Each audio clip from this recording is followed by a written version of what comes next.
Can you hear me? Yes, we can. All right, I couldn't hear anything on your end. I changed iPads. Just wondered if this one wasn't working. No, I muted it. And we do have someone here for public comment. Super good. So when you get ready. We'll be sure to recognize them. Thank you.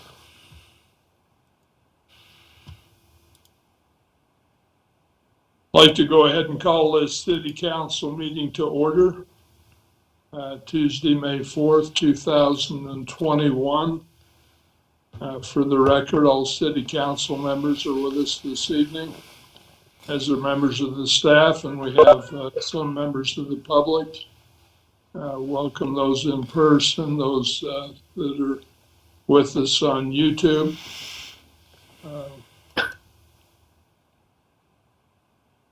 I've asked Councilor Alan Arnold if he would lead us in the Pledge of Allegiance, please.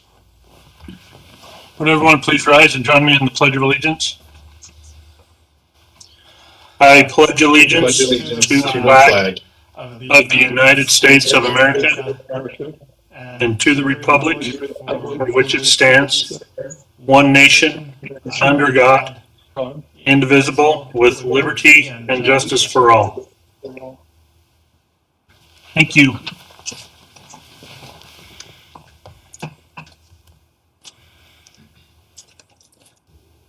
We'll move on next. At this point, we'd like to take a moment of silence. We start this meeting and remember those that are defending our nation, those who are serving around the world. We ask you also to remember our first responders, our firefighters, our police officers, those who protect us each and every day, put their lives at risk on our behalf. But also ask you to remember the city council as they make decisions this evening that might affect the community we live in, and ask you to remember them. We'll take a moment of silence at this point.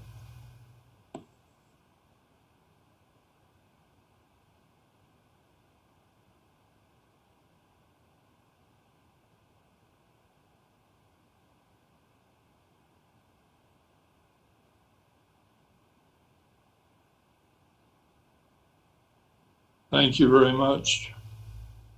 We'll move on next to our public comment period. Those who are here to make comment, we would ask if you haven't to please sign in before you leave. Remember, this is an opportunity to address the city council regarding your concerns or ideas. No action will be taken during public comment. We would ask you to try to limit your comments to 3 minutes. The time is now yours for public comment. Am I able to demask? Is that appropriate? We can adjust that. Okay, wonderful. I see everyone.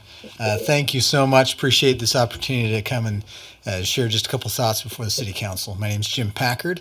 I am a Riverdale resident. I've been so for about 10 years, and I have been a disc golfer for about 20 years at this point. I'm coming to just have a couple comments and, more importantly, to raise awareness of something that will come up soon. I have been working with the Northern Utah Disc Golf Association a little bit regarding some ideas to put in a new disc golf course, as the existing disc golf course is going to be removed as there's development of the land it's currently on.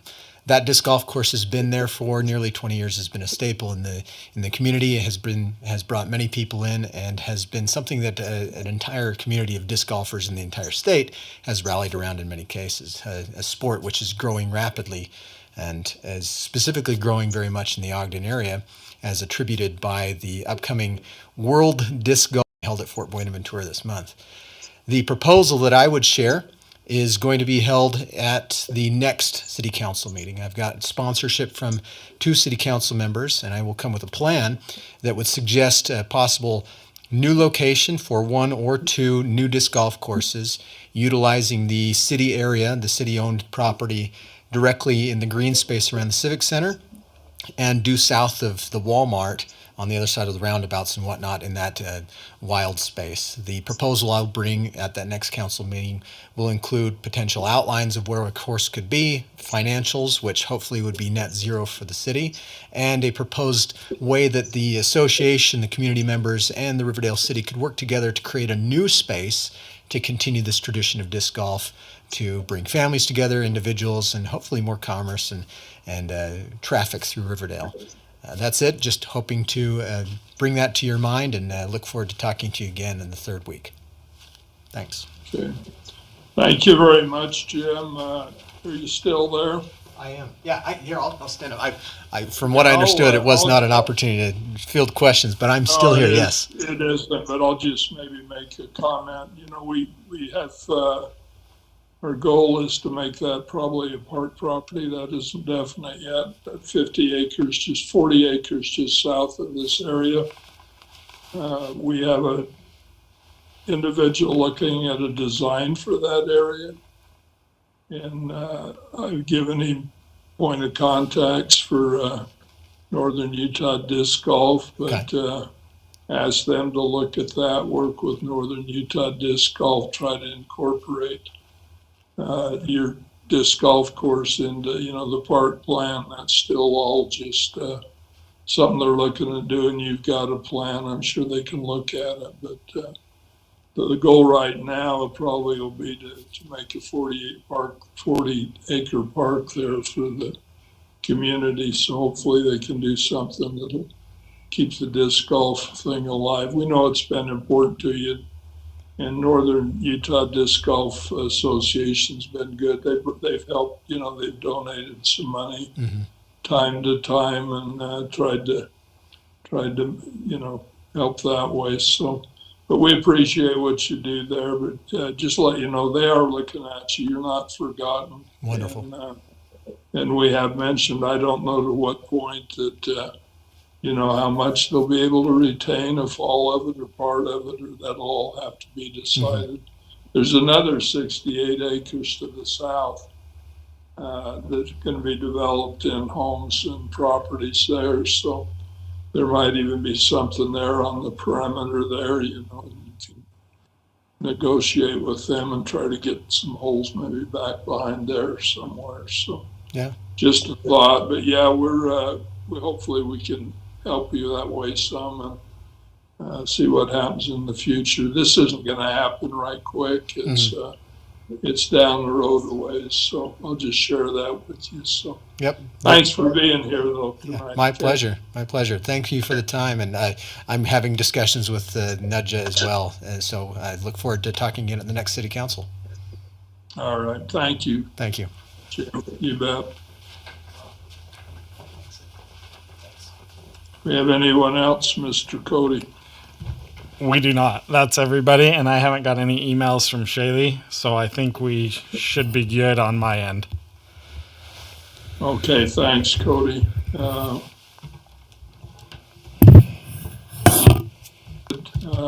Move on to presentations and reports. First of all, we have UTA's 5-year service plan. I think I saw Beth Holbrook. Are you back, Beth? Yes, I am, Mayor. Thank you. Let me just introduce Beth. Beth is one of the 3 trustees at UTA. Correct me if I'm wrong, but she's the trustee for Weber, Morgan, and Davis counties. So she kind of looks after her UTA business here, and she does a really fine job. So go ahead, Beth. And Thanks, Mayor. I did send a presentation, but if I can share my screen, whatever you guys would like, I'm happy to do. And just a quick note, it's Box Elder, not Morgan, but hopefully Morgan soon. Well, that was close. You were close.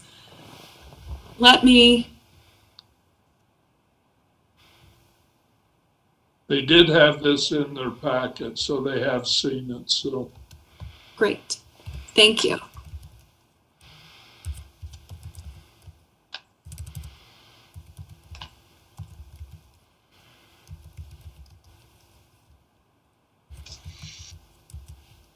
It appears that you're trying to share it. Is that correct?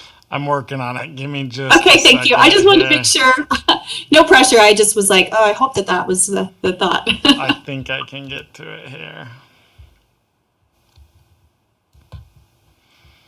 While he's still working on that, Council and Mayor, just for the record, Beth Holbrook, Utah Transit Authority trustee, thank you so much for the opportunity to talk to you this evening. I wanted to update you on a couple of different things, but I'm happy to answer any questions. The presentation that I have covers what we're doing with our bus, but I know that you're probably aware of legislation that impacted our front runner system as well, so I'm happy to answer any other questions once we are complete. There we go. Perfect. Excellent. Okay, so could you go to the next slide, please? So, there we go. So I'm sure that this is not a surprise to anybody, but our region is growing, and it's really growing rapidly. As you can see, the blue on that graph on the right is population. And if you believe it or not, that's what our population was in 1980. I think that's 1980, yeah. Can't even see, it's so small on this screen. And imagine getting to 2050, we're projecting to get up to almost just over 5 million. And one of the things that I really think is something we all have to consider is how do we work within our communities to address these growth issues. Again, no surprise, housing is being impacted by this, as well as air quality, traffic congestion, and how do we balance that out with our economic growth opportunities moving forward. Next slide, please.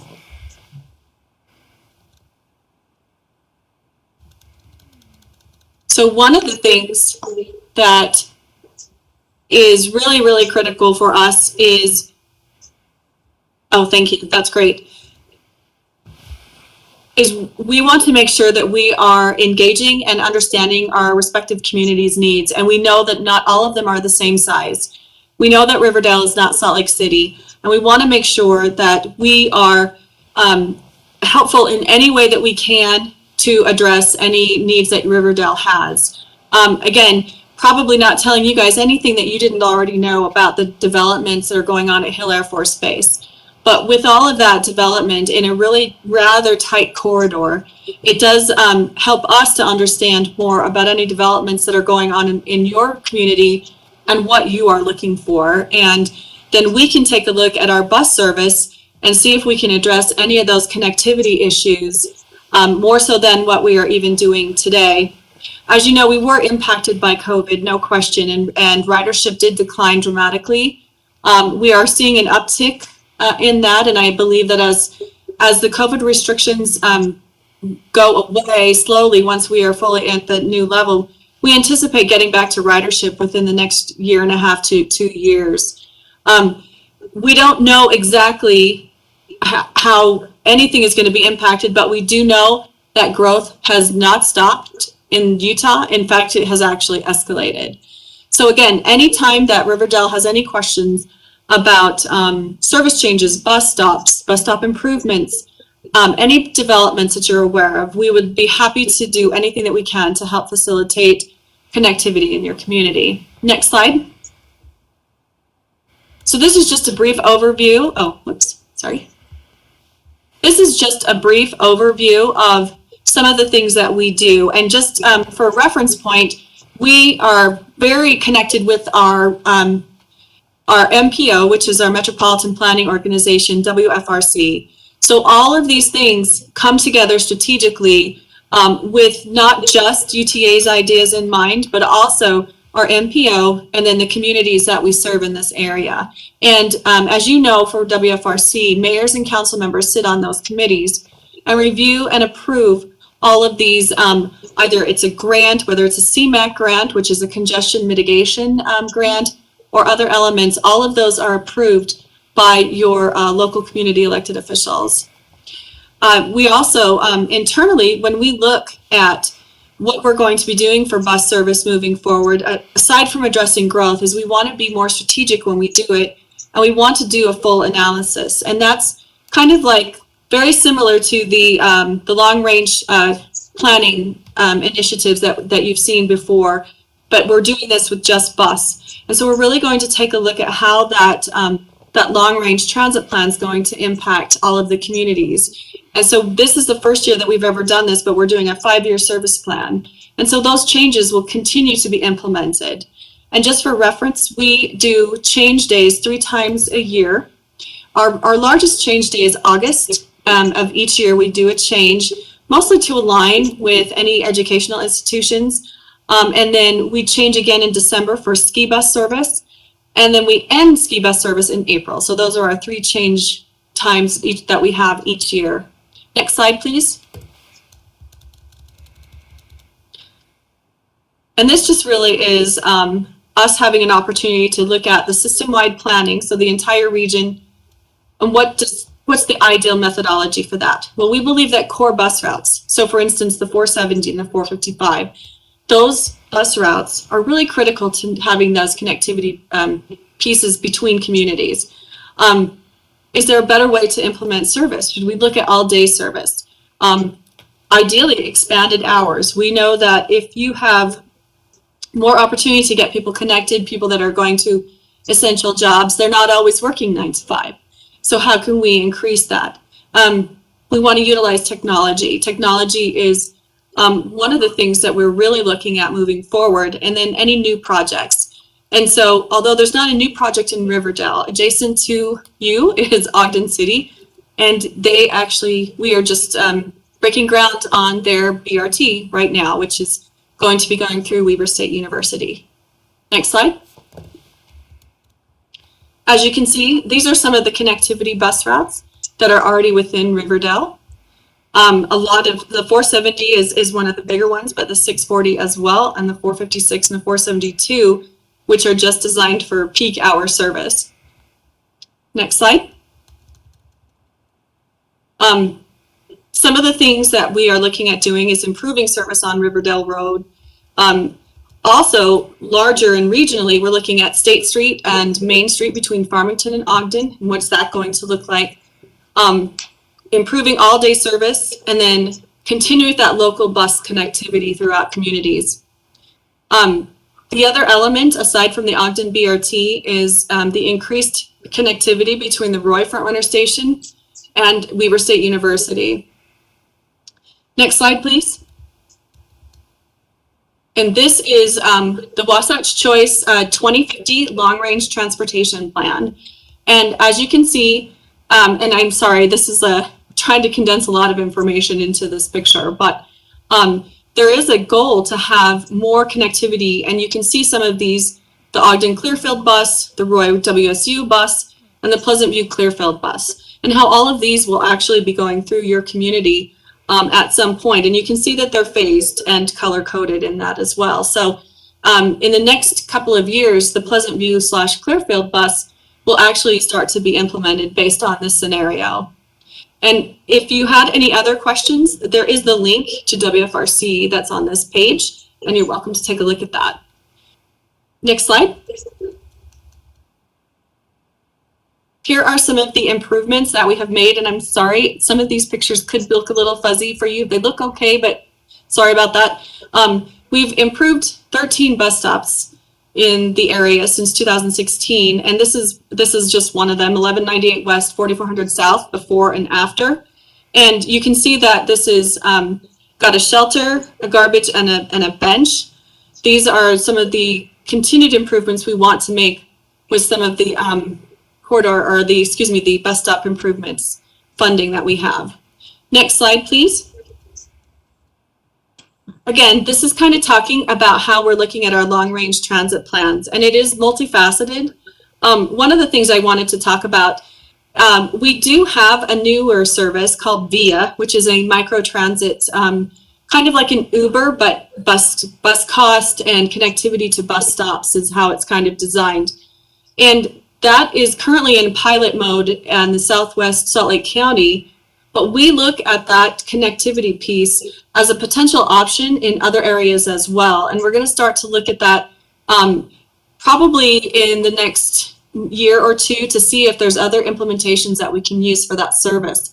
It's really like Uber in the sense that you use your phone to access it, and it's designed to take you close to a transit stop and get you to that transit stop from wherever you are within a geofenced community surrounding you. We think that all of these connectivity pieces, as you can see by the pictures, all of these help to increase that connectivity, get access to transit, whether it is bus, rail, or even a ride share or a van pool or paratransit. Next slide, please.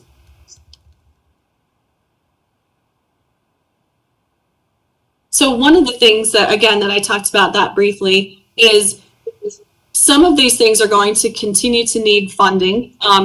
They're going to look at other elements that they can do to incorporate this to add value to some of this existing infrastructure that we have. As you are aware, we did receive some state funding this past legislative session for doing strategic double tracking of FrontRunner. And one of those elements is utilizing that state funding with and leveraging it with federal funding in order to achieve that process. A lot of these things are access that you as a community can also get to, well, not a lot of them, sorry, I meant the Transit Transportation Investment Fund, the TTIF. This is one of the areas that if you're looking at some type of a transit funding, you can do an application to this investment fund. This is actually managed by UDOT, and it is where a lot of the funding will go specifically to transit. And when you're looking at these things, again, UTA can help you as well as WFRC to make sure that you are getting maximum access to any opportunity that you see within your community. Next slide, please. So I just want to say, I know that this is not Riverdale, but that being said, Riverdale is adjacent to one of the largest areas, Hill Air Force Base, and then you are sandwiched in between that and Ogden, and you are probably experiencing an amazing amount of growth. And what we want to do, again, we need to have your help and your input in order to maximize all of our existing infrastructure, but also any future connectivity that we can provide to you. We know that, next slide, please. These are some of the visions that main streets look like, and you can see that they look different, and we recognize that as well. You can see there's density, there's medium density, and there's lower density. And I know that that is a challenge when we talk density. Housing is one of our greatest challenges in the state of Utah, but just dovetailed with that, in addition to that, you also have air quality issues as you get increased growth. And how do you manage that? And how do you manage traffic congestion in a way that is going to be productive for your communities? And so we want to be a part of helping you to solve some of those problems. And the last slide, if you just want to put it up, is just my contact information. And if you have any questions, I'm remiss in not also stating that I have two of my colleagues here on this call with me. Shul Bishop is our Director of Government Affairs, and he's on the call, as well as Andreas Coleman. He's the Regional General Manager of the Ogden Business Unit. And both of them have a wealth of knowledge that you can also contact and ask them any questions you have, whether it's on existing service. Andreas is your man. Any other questions, we are all happy to help you in any way that we can. We want to make sure that we are doing our part to help Riverdale community. And with that, that's the end of my presentation, and I'm happy to entertain any questions.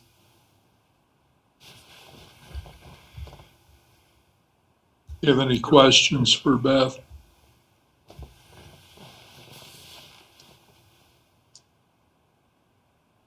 Can you hear me all right, Cody? Yes, sir. Okay. I just wanted to make sure I gave everyone enough time. So again, if you guys have any questions, please just, call me, text me, shoot me a quick email, and I'm happy to address them. Really, thank you so much for your time. I really appreciate it today. Thank you, Beth. Thanks for being with us.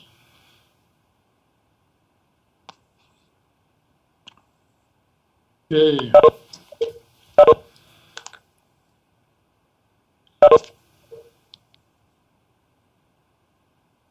I mentioned a couple things to you in the mayor's report in our work session about COVID.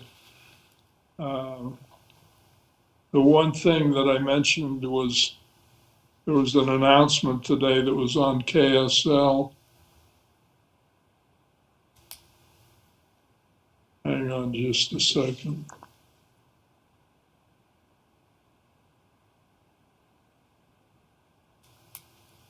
And it's really big, so I don't know what'll come of it. It's long. I'm just going to read you like 2 small paragraphs, but it's really a major change to what we're doing and how we've done business with the COVID. But this is what it says. Utah has reached the COVID-19 pandemic's endgame. The state crossed the threshold of the 3 metrics outlined in Utah's HB 294, also known as the Pandemic Endgame Bill, Tuesday afternoon, according to health officials. That means most state and local health orders will end Tuesday. That's today, okay? The bill required restrictions to be lifted once the state reached 3 benchmarks. And that gives all this, and there's a lot more to this, but when you get home tonight, Rich, I'm sure you'll be interested in it. And looks like some major changes probably on, like even for Old Glory Days, things like that. We'll see what happens from it. So, okay, I mentioned to you last month, the first council meeting of the month, we'd have Mike Heckett give you a little community development update, kind of let you know what's going on, businesses, subdivisions, things like that.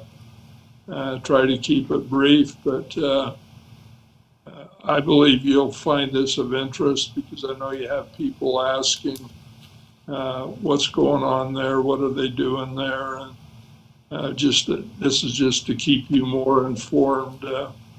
Try it for a few months. If you feel, let me know if you have any comments or thoughts on it. But I get a full brief every Tuesday. I meet with Bill and Mike, and we probably spend an hour and a half together on things. And I'd just like to have Mike share some of that with you. There's some things that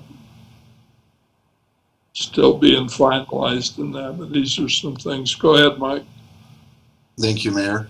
I just wanted to share my appreciation to those of you that came out for the ribbon cutting grand opening of Five Below, and hopefully, even if you weren't joining us, you've been able to go and see what the store is about and see the new addition to the community. It's kind of a fun, interesting store. I guess the first week they were sold out of merchandise really quick.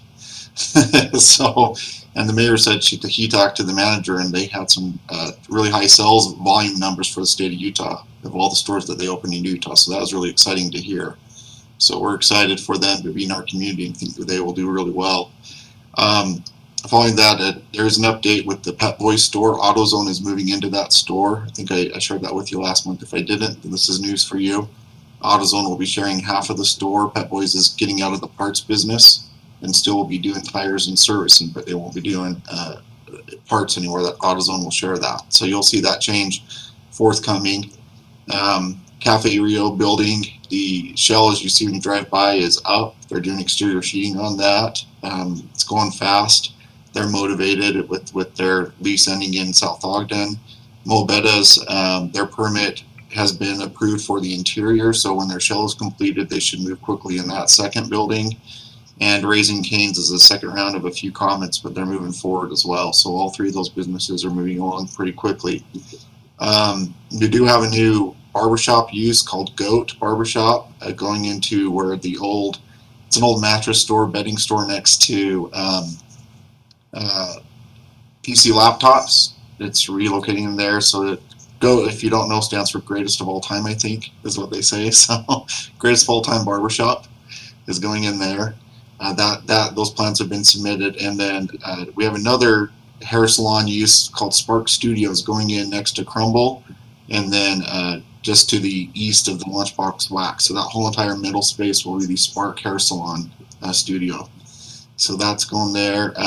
Chick-fil-A has submitted updated plans for if you want to call it, small expansion of their building and a reconfiguration of their site to accommodate traffic more quickly, to get the lanes to move faster and more fluidly through there. So that will come to the Planning Commission at our next meeting a week from today for their review.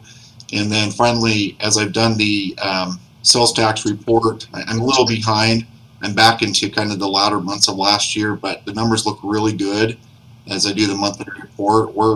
We're up over the year of 2019 about 12.8% in sales tax in volume. So, coming out of COVID, it actually, kind of like Cody has been sharing all along, has been quite a boon, and the sales tax data is showing it from each of the individual stores as well. So just take that into account, and I'll keep reporting that. It's been looking very positive. I was concerned going into it that we would look depressed, and it's just the opposite. Kind of interesting. So anyway, I think that's it, Mayor, unless there's anything else you want me to share or discuss. Any questions for Michael? Okay, thanks, Mike. Welcome. Move on next to consent items. This is consideration to approve the meeting minutes from April 6th, council work session, and the council meeting, and also April 20th, the council work session, and the regular council meeting on April 20th. Do we have any additional changes or corrections that to those that were noted in the work session? Mayor, Go ahead. this is Counselor Mitchell. I'll make a motion to approve the consent items with the corrections that were noted. This is Counselor Ellis, seconding the motion. We have a motion, we have a second. All in favor? Aye. Any opposed? It's unanimous in favor. Thank you. Move on next to action item number 1. This is consideration to approve resolution 2021-09 to adopt the city's tentative budget for fiscal year 2022. Mr. Carden.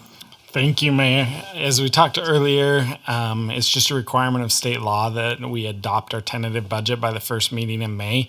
It's just so that we can show the state that we're working on it.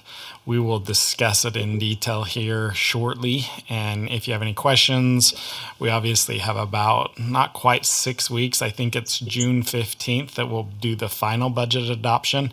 And so we have a little bit of time if we need to make some changes or tweaks, we can do that.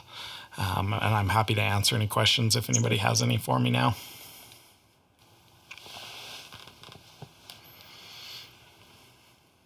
Okay.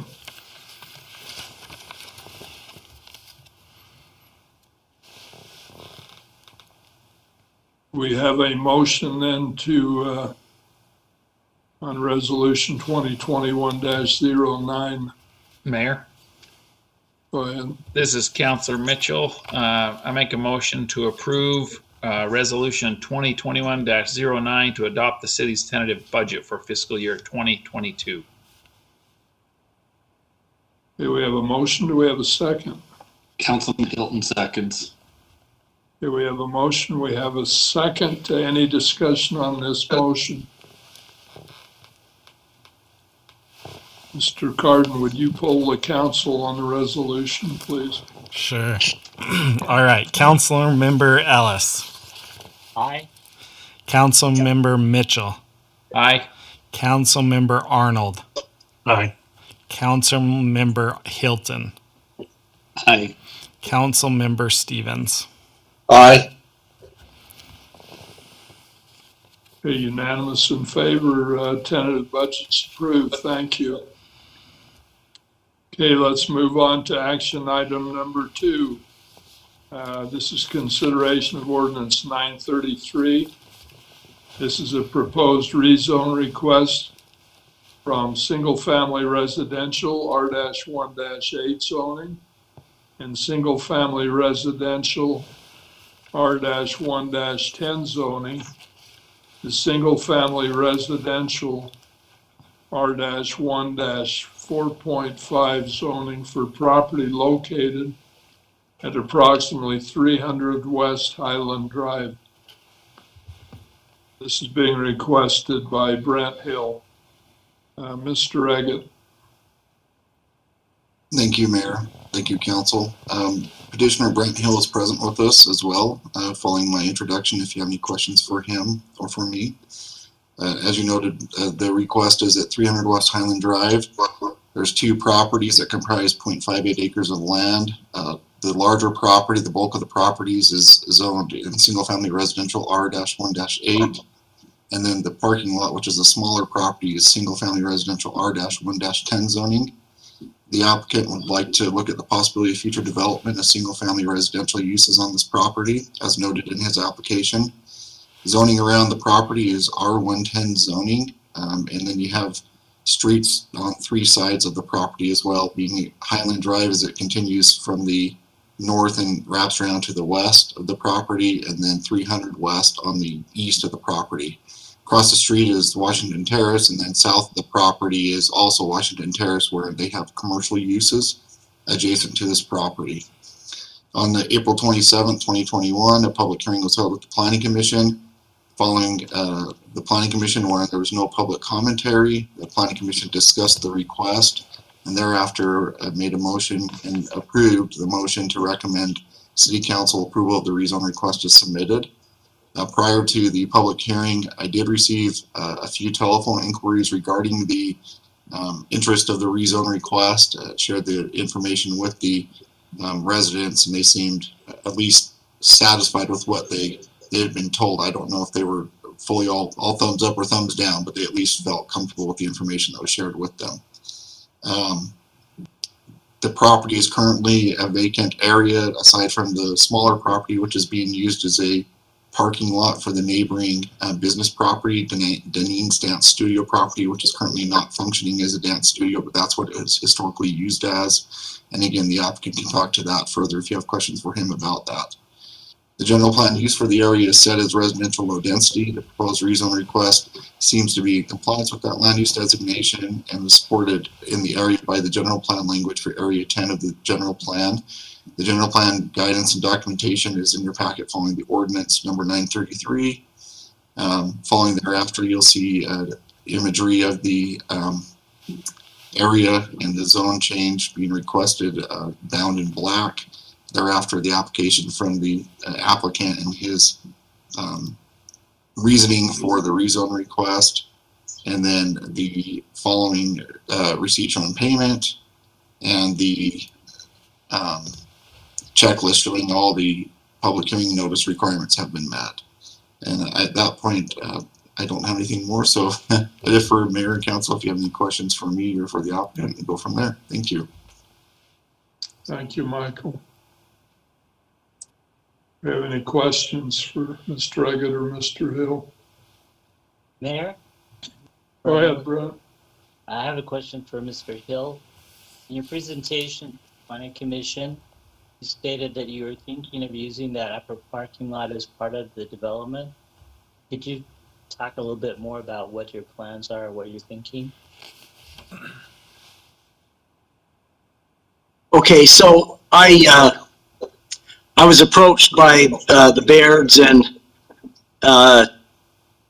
we made an agreement to buy that parking lot, and I thought it would help with the augmentation and being able to more easily meet setbacks and other requirements. So I went ahead and expended money and bought that earlier this year.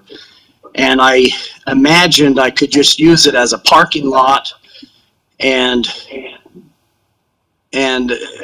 build the home up on the hillside, the homes on the hillside, so they could utilize that hillside for two purposes. One, to make the retaining wall more manageable, or the hillside, the steep hillside, more manageable, with the building doubling as a retaining wall and putting in landscaping around there that could be easily maintained with lawnmowers and beautified. Right now, it's too steep to really do the proper maintenance. So I went ahead and purchased that property and agreed to leave it as a parking lot. I would get use of 70% of the spaces, and she'd get 30% of the spaces. Did that answer your question? Yeah, so there's gonna be stairs going down from the parking lot when you put the buildings in, or it's gonna be sort of like a ramp that goes directly into the building where you're gonna have the buildings as part of the hillside? How are you gonna consider that? I know this is speculation at this time. Right. I don't have the exact elevations. I do have a few elevation maps, and there would probably still have to be some terracing on the, let's see, on the north end. It would be about even or level to the main level if the downstairs unit, but on the further south end towards the dance studio, there would probably need to be some a little bit of additional terracing, depending on how high the bottom level is, you know, where you would start it. I know we'd have to go down to virgin ground and do engineering, but I knew this needed to be done first. Okay, it would be interesting to see how you accommodate the storm drain also with the hillside, you know, when you put that in. But thank you for that information. Thank you. Let's, Mr. Brooks isn't with us this evening, but maybe just remember this is a rezone request and not a preliminary site plan review. So that'll come later, whether what he can put on that property meets the approval of the Planning Commission and the council. Mayor? Go ahead. Mr. Hill, just for my some background here, I've been in and around the city council, planning commission, probably 15, 16 years. And I think you've come before us before, maybe once or twice, maybe 3 times. But I distinctly remember you owned that parking lot at one time, and did you sell it to the dance studio folks? Is that correct? You owned it, then you so that they could run the business, if I remember correctly. Is that correct? Yes, my family owned it, and I had represented the family before. And then when they widened the road, they have a drop-off place in front of their building with some parking, but it took away some of their parking when they widened 300 West. Okay, and that's when that happened. Oh, okay. Now, I remember you coming before the Planning Commission and whatnot, and the council, and if I remember correctly, you split the lot, or presented it to split the lot, so you had 2 lots. And it was approved. Did you not do that? No, myself and my siblings, we couldn't agree on what was to be done, and so that took a few years to work that out. And now my wife and I are the sole owners, so we don't have to deal with 6 siblings. Okay, because when I saw the plot map, I was looking for 2 lots, but you ended up not actually splitting it. That was presented some years ago. Okay, thank you. I was just trying to get some clarification on that. Why? And go ahead. Yeah, and that is correct. I didn't actually do an actual rezone request. I just got in front of the city council and talked to you about some ideas of what to do to improve that property. And one of the ideas was you presented possibly putting on, I don't know, townhouses or something to that effect. But again, I think that was exploratory on your part. Yes. Okay, thank you. Now, in the other meeting, the Planning Commission, Mr. Egg explained in quite some detail the nature of what you can actually build on the zone you're requesting. And, there's some limitations there. And so I'm going to, it'd be interesting to see what you present at going forward as to what that's going to look like. But, I appreciate the fact that you're being creative and trying to do something with that. It'll be interesting to see what happens. Thank you. Thank you. Mayor? Thank you, Councilor Stevens. Go ahead. Hey, Brent, question for you. Did you write up the answers to those questions yourself? Yes, I did. Well, I just wanted to tell you, I thought that was really thorough. Like, I enjoyed reading it, and I thought you made a pretty good case for it. I think the points that you made in there, I thought they were all really well answered. Sometimes the things we get are just kind of short, scribbled answers, and it made me a lot more confident, and I just felt like this does fit what you're trying to do there. It's a nice little transition, and so I would make a motion.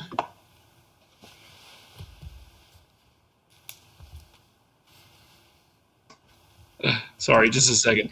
Motion to approve the proposed, this is Councilor Mitchell, the proposed rezone request from single-family residential R18 and single-family residential R110 to single-family residential R1-4.5 for the property at 300 West Highland Drive. Councilmember Hilton seconds.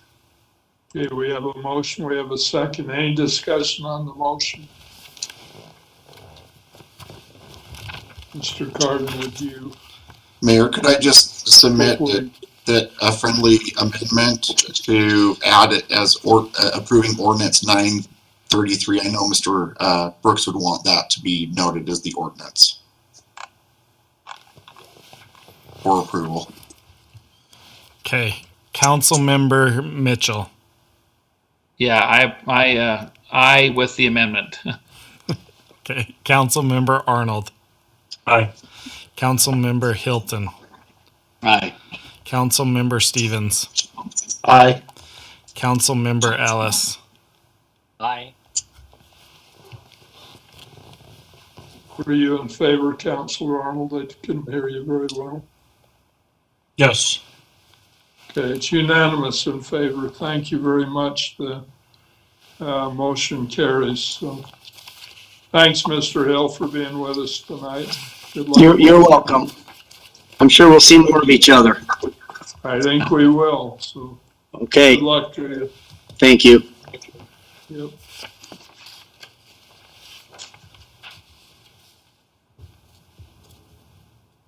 Okay, move on next to discretionary items. Any discretionary business for this meeting?